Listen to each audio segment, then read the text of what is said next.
Today we're going to install an X5 for CarPlay. First you can do is to remove this piece right here. It's very easily removed. All I need is a trim removal tool. Put it under, pry a little bit, and comes right off. And then there's a couple connections, 4 connections actually, over here. And just pull off each very carefully. There's one here, one inside here, and the last one is right there. And then you have a Phillips screw on the top. So we're just gonna go ahead and unscrew the Phillips screw on the top.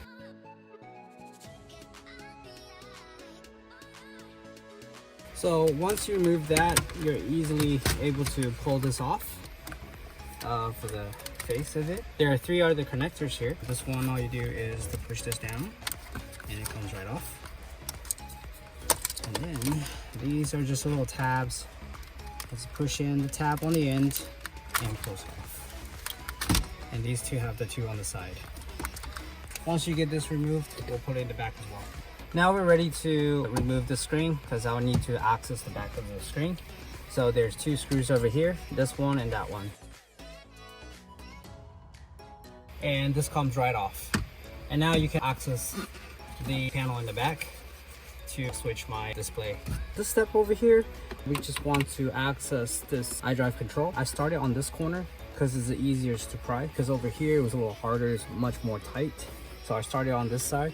I just work the corner, pull it up a little bit, and you can pop the clip and just work a little bit at a time and just work around it. Just be very careful.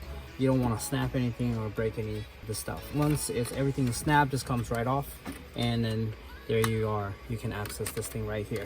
So now we come to wiring the main wiring harness to your control module. What we want to do is hook up this line into your actual control unit for the iDrive. So we'll unhook this one wire from here and we'll plug in the new control wire into it. And there's a female side. You connect this female side into the new wire as well. Make sure you don't have this connected. This is a either or plug. It just depends what your iDrive control module is. So you either use the small wire or the bigger wire. So you do not need to connect these 2, even though they both fit together. You don't need to connect these 2 together. So you see, this is the original wire that plugs into the new, and the other side plugs into the male side, plug into the female for the control module. So you have this AV wire.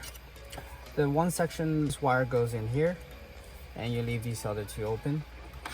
And then this is your main wire, which also it does come with the auxiliary input. So your auxiliary wire will plug into this side. On this side, you'll have your USB input right here for the manual plug for the wired CarPlay. And also you have your microphone. For this car, it's really hard to connect to the OEM microphone. So they do come with a aftermarket microphone which you can plug into. So that aftermarket microphone will be plugged into here, which is labeled MIC.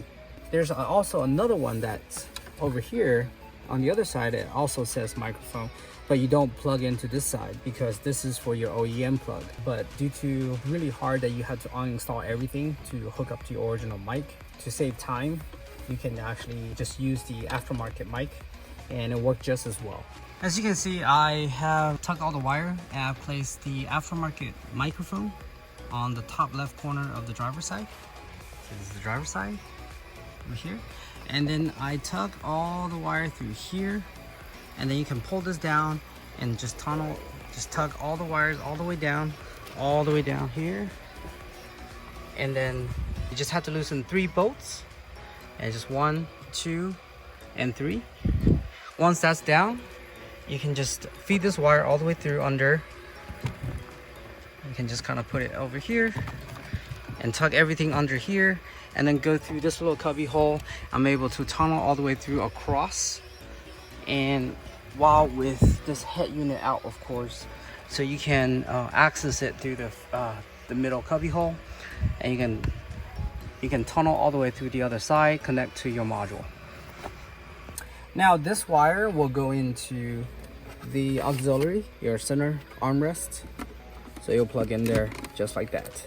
This is for the audio input into your main system. This is the screen, so we flipped it over. This is the main wire for the display. So what we're gonna do is we're gonna unplug the original display. We're gonna hook up the new one, and then we're gonna hook up this one with the old one. And now we're gonna plug in everything and just check the system.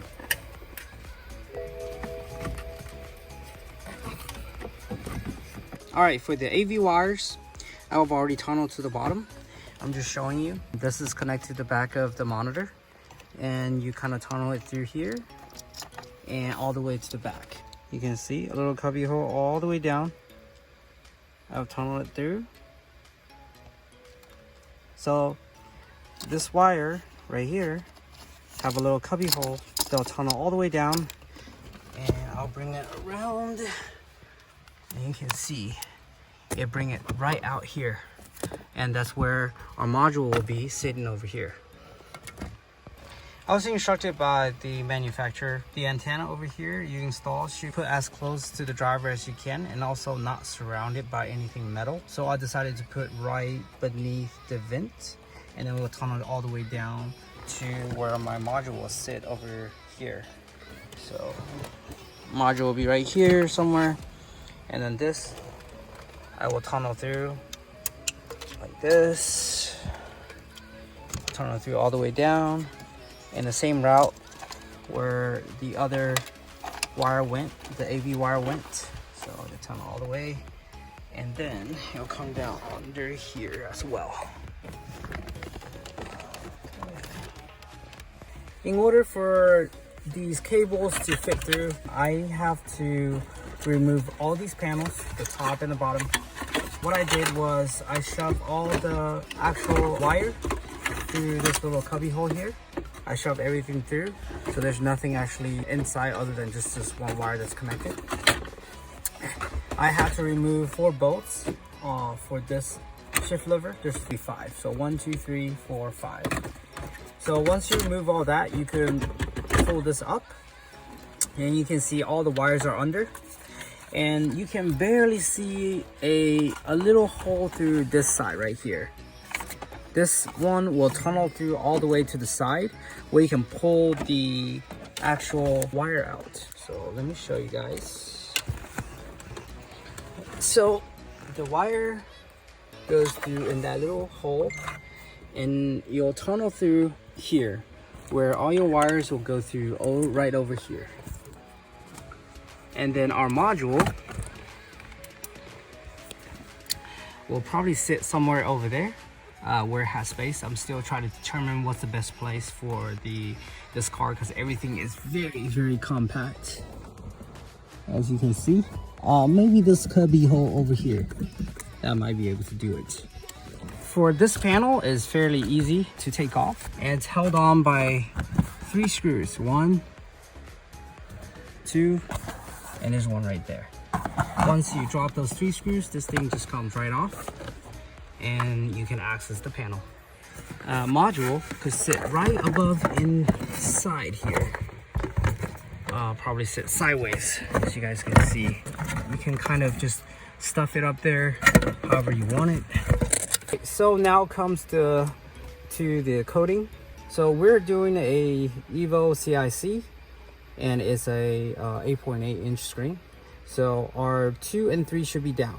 Also, depending on your car, if you have a radar, number 1 should be off, so it's off already. And also, since we are doing a add-on microphone, our number 8 should be turned on as well. Depends what your car has. If it does come with a 360 camera on your car, you do need to turn on number 7 as well. If you don't have a 360 camera, you do not need to turn on number 7. Number 7 is turned on since this car is equipped with a 360 reverse camera as well. And now to test the system, you can see here, we just hold down the menu button, and it'll switch right to the CarPlay menu.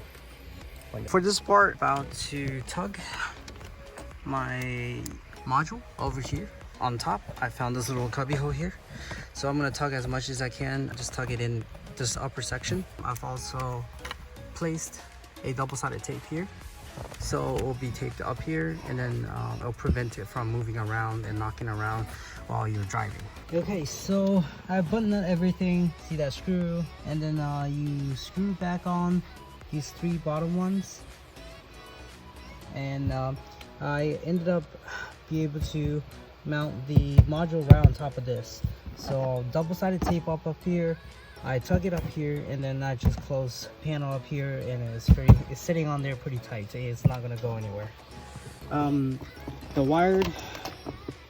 wired line, I've put it through. I routed through here, and just kind of routed through all the way. There's a small gap right here you can tug in, so it gives it a little hideaway, and it looks very clean after it comes out through here. Go ahead, connect these 3 wires, 1, 2, and 3, back to where it is. 1, 2, and 3, and then there should be 4 screws right here. 1, 2, 3, and 4. Once you tighten that up, you'll be able to put this back in. Just snap it back in how it is. Go from the bottom first and snap it on the back top. The rest of it, as you can see, you just pop this panel back up on there, and then we have 2 more screws. 1 right here, 1 right here, and 2 for the monitor, and then connect all the wires. There should be 3 wires that's connected to this unit right here before you put it in. Another 4 wires for this one on top. You can see right here. There's 1, 2, 3, and 4, and they'll be connected to this. And once that's connected, and you can just pop it right back in, and everything should be good to go.